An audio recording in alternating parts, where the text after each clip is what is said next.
Bueno, perfecto. Bueno, buenas noches a todos. La idea que teníamos con Héctor siempre fue hacer un nuevo congreso este año en Ecuador, el tercero, como hicimos en Córdoba, como hicimos en Buenos Aires, pero lamentablemente se frustró por la pandemia. Y en aquellas oportunidades habíamos hecho muy lindos talleres. En Córdoba me acuerdo los seminarios de juzgamiento de historia postal y de tradicional, donde participaron, si mal no recuerdo, como 40 o 50 personas. En la última hicimos en Buenos Aires un taller de falsos y certificados, que también hubo más de 40 personas. Bueno, este año nos quedamos con las ganas, pero viendo todas estas conferencias y gente que ha expuesto acá sus estudios y sus colecciones y sus conocimientos, se nos ocurrió ir un paso más y aprovechar que estamos en una oportunidad única donde hay gente que tiene un poco más de tiempo. Hay gente también que, gracias a mi oficina, se está reuniendo todas las noches y se está conociendo de distintos países. Y entonces vimos que muchas conferencias terminan con siempre la pregunta, ¿qué pasa en los demás países? Entonces lo que vamos a proponer es hacer talleres virtuales de estudios filatélicos. ¿A qué le llamamos estos talleres? Igual en los próximos días vamos a ir sacando las preguntas que ustedes necesiten. Vamos a tratar de hacer estudios que tengan las siguientes grandes características. Primero, que sean inéditos. Segundo, que sean específicamente de nuestra zona, América y España. Que involucren a varios países, y si se puede a todos los países. Ahora voy a dar ejemplos para que quede más claro. Y que sean estudios que terminen con objetivos, que tengan un objetivo y que terminen con conclusión. Todo el mundo. Entonces, por ejemplo... ¿El FMI es como ¿Una pregunta tienen ahí? No, la sección... es televisión. ¿Pudiesen hacerse mute, por favor? Entonces, apágala. Acá puse algunos ejemplos que nos surgieron a Héctor y a mí mientras escuchábamos charlas de ustedes. Por ejemplo, uso de estampillas bisecadas en Latinoamérica durante el siglo XX. Siempre tiene que haber un tema, tiene que haber una región y tiene que haber un tiempo, un lapso donde se produce el estudio, ¿no? Otro ejemplo, la American Banknote, cómo entró en América y cómo se desarrolló y qué similitudes tuvo y qué diferencias tuvo entre los distintos países hasta 1920. Primeras sobrecargas en los países americanos. Con la charla de Paul vimos que centros invertidos... ¿Perdón? Mario, pero Walter, que hay gente que está entrando con el micrófono abierto. Espérate un segundo, lo estoy tratando de sacar acá. Un favor, quien prendió el radio que lo apague o si no lo desconecto.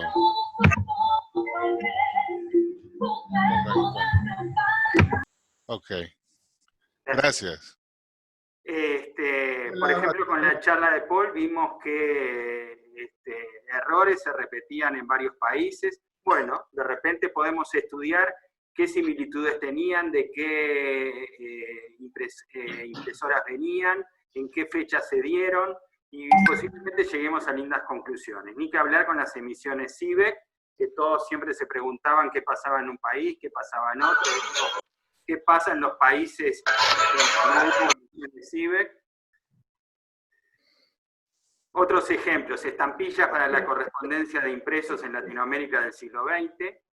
Ayer vimos una excelente charla de Guillermo que hablaba de fuera de valija, y él cuando terminó la charla, en vez de esperar las preguntas nuestras, él solo preguntó, ¿y qué pasa en los países de ustedes? Y ahí fuimos que contestamos. Yo me acuerdo que fui uno que contestó, Heinz de Chile contestó, Paul Novoa de Ecuador contestó, Después Moscatelli por chat contestó que la respuesta de él podía llevar mucho tiempo. Entonces, ¿se podría hacer un estudio fuera de valija en una zona, o en toda América, o en Latinoamérica? A ver cuáles fueron los usos, si entraron más o menos al mismo tiempo, qué características tenían iguales o qué diferencias tenían. Franqueos mecánicos, por ejemplo, acá vimos la charla incluso de Mario, va a haber otra de Costa Rica sobre franqueos mecánicos, pero de repente podemos hacer algo a nivel americano, por ejemplo, estudiar una sola máquina y ver en qué países entró, o, por ejemplo, hay varios países que lo usaron en los correos primero y no en empresas privadas, entonces estudiar los franqueos mecánicos en los correos en Latinoamérica durante los primeros 20 años, por ejemplo, a ver qué similitudes tenían, qué contratos tenían. El uso de estampillas extranjeras en la costa del Pacífico, puse, de repente hay características que son similares o no. O sea, es infinito la cantidad de temas que pueden surgir, y entonces podemos hacer muy buenos estudios que pienso que hoy en día solamente hay algunos estudios, por ejemplo, el que escuchamos también el domingo de Jesús y Ya, ese podría ser un estudio como que entra dentro de esto, porque es la marca Perú, pero en distintas regiones. Y eso lo hizo él con colaboración, de repente, de otros que le mandaron alguna información. También Yamil Jure hizo una charla sobre la marca España también, que iba por distintos países aplicada. Pero en general, más bien son ejemplos de prefilatelia. Pero yo creo que podemos tener muchos ejemplos en toda Latinoamérica, es muy rico para eso, porque la evolución del correo en nuestros países fue muy parecida, y lo estamos viendo con estas charlas, y podemos llegar a tener lindos estudios y muy buenas conclusiones. Entonces, para esto, ¿cómo sería el procedimiento? El procedimiento sería que cualquier filatelista de cualquier lado, o de repente no tiene por qué ser uno solo, pueden ser dos, que de ahora en adelante lo llamaríamos como el líder del proyecto, propone un tema a las comisiones, ¿no? A nuestras comisiones, y con una breve descripción de lo que quiere hacer y cuáles son los objetivos que quieren llegar con el mismo. No es simplemente decir, bueno, vamos a hacer un estudio del correo fuera de valija, entonces conseguimos 5 ejemplos de Uruguay, 5 de Argentina, 5 de Chile, 5 de Paraguay, 5 de cada país, y lo presentamos. No, la idea de estos estudios son estudios más serios. Vamos a tratar de ir a un nivel un poco, diría, superior al ya muy buen nivel que están teniendo todas las charlas. O sea, hacer algo más global. Y creo que este es el momento oportuno para hacerlo, gracias a mi oficina, que nos está juntando a un montón de filatelistas, gracias a las herramientas tecnológicas que tenemos ahora, como Zoom, como WhatsApp, gracias al conocimiento que tenemos entre varios, pero también vamos a necesitar que el líder tenga colaboradores, porque si alguien pretende hacer un estudio de toda América, le puede llevar mucho tiempo y quizás ni siquiera llegue a ninguna conclusión. Sin embargo, si tratamos de juntar a cada especialista de cada país, yo creo que sería un estudio notable con conclusiones que se pueden llegar a nivel regional, que serían muy buenos. Entonces, todos sabemos que los colaboradores pueden estar hoy en día entrando en mi oficina, pero también hay muchísima más cantidad de filatelistas que no entran por distintas razones, por tiempo, porque no conocen o no les interesa, y que con esto los podemos integrar para hacer un lindo trabajo. También vamos a necesitar que informe un plan con fechas intermedias. Esto va a tener que, por ejemplo, el líder va a tener que mandar un formulario a cada uno de los colaboradores para que se lo llenen con ciertos datos, que de repente para el que colabora es muy sencillo hacerlo. Por ejemplo, en mi caso, yo me acuerdo que me pidieron para una de estas charlas una serie de datos, y a mí no me llegó nada porque realmente ya lo tenía un poco estudiado. Pero el tema es que hacer un estudio de esto podría llevar mucho tiempo si no lo hacemos con buenos colaboradores. Luego de tener el estudio completo, se terminaría con una presentación del estudio por parte del líder, o si el líder designa a otra persona, para que lo presente en una conferencia aquí mismo, donde va a quedar en YouTube y en la web próxima de mi oficina. Si lo quieren llevar a que sea un artículo escrito, por supuesto va a ser publicado en la revista FIAF, porque va a ser justamente un tema filatélico a nivel regional. Cuando hablamos de filatelia tradicional y historia postal, también por supuesto si hay algún estudio sobre enteros postales, sobre fiscales, también por supuesto lo vamos a tomar y nos vamos a apoyar en las comisiones respectivas.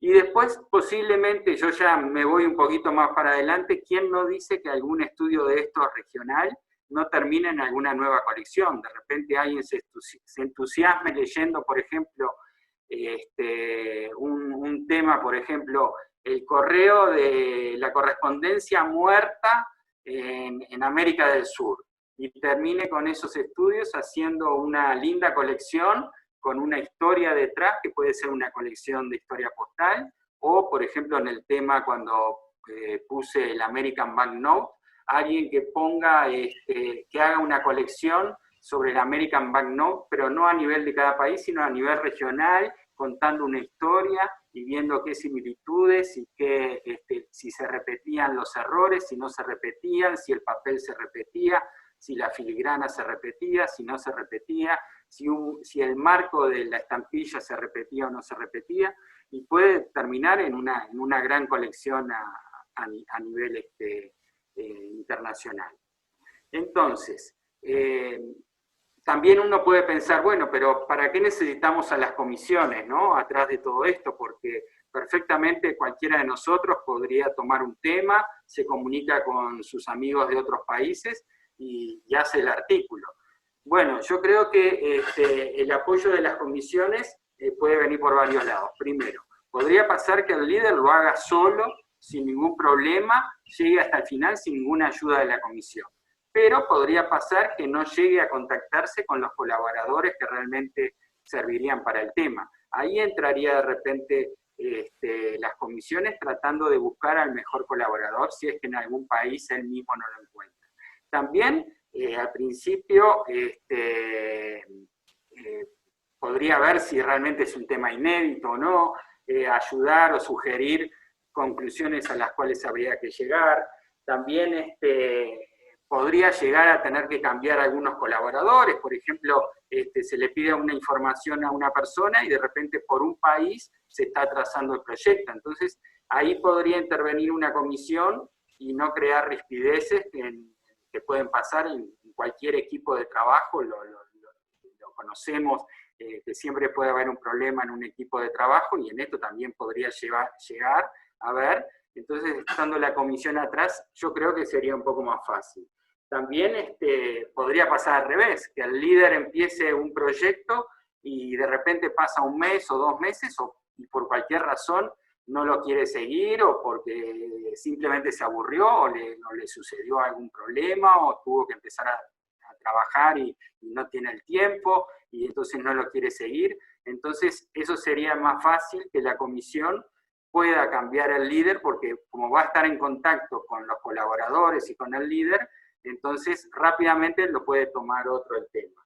Y también crear un estándar de estudio, o sea que los estudios tengan un desarrollo, tengan imágenes que sean aptas para llegar a una conclusión, que las imágenes tengan el nombre del coleccionista que lo aportó. Hay ciertos estándares que creo que una comisión, estando atrás de eso, podría ayudar. Y bueno, eso es lo que nosotros pensamos. No queríamos robar mucho más tiempo porque esto recién empieza. Queríamos que termine ahora en la comisión temática con su exposición virtual de colecciones temáticas, que la termina ahora en fin de semana. Y podríamos dejar esto para que ustedes vayan pensando y lo vamos viendo. Seguramente les va a surgir preguntas a ustedes. Héctor y yo quedamos a disposición por cualquier pregunta. Tienen nuestro teléfono, nuestros mails. Acá tienen los mails nuestros, el teléfono, el WhatsApp lo tienen en mi oficina, lo hacemos en forma privada. Y también es importante aclarar que el primero que tome un tema, lo toma, o sea, no vamos a hacer que haya 2 equipos haciendo un mismo tema, o sea, el primero que diga, bueno, yo quiero desarrollar, no sé, las emisiones CIVEC en América, bueno, él lo va a tomar. Por eso puse un poco las preguntas y la mano levantada, como diciendo, el primero que levante la mano empieza con el tema, empezamos un poco con el procedimiento, empezamos a buscar los colaboradores y largamos con el estudio. No estamos buscando cantidad, no nos interesa tener un poco distinto a lo de las conferencias. En las conferencias sí me parece notable y nos gusta que la mayoría de la gente se integre y pueda dar su charla y nos pueda brindar sus conocimientos.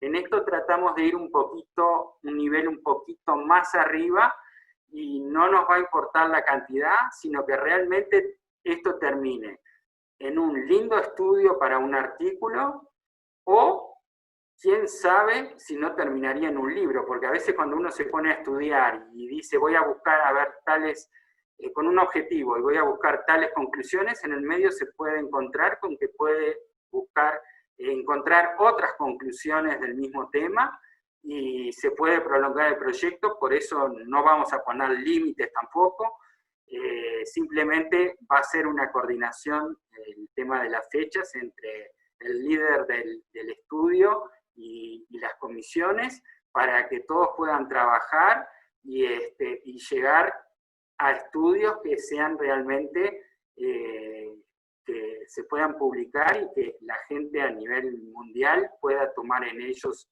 esos estudios como para armar nuevas colecciones o nuevos estudios. Eso es un poco lo que queríamos decir con Héctor. No sé si, Héctor, si querés agregar algo más. Y después en los próximos días nos vamos a ir viendo. Las preguntas pueden venir antes de las conferencias, o las pueden mandar por escrito, o las pueden mandar por WhatsApp en forma privada para no entorpecer el chat. Y vamos a ir contestando, y el que ya tenga ideas, que se vaya juntando con nosotros y vamos a ir preparando. Es un poco eso lo que quería decir, y muchas gracias.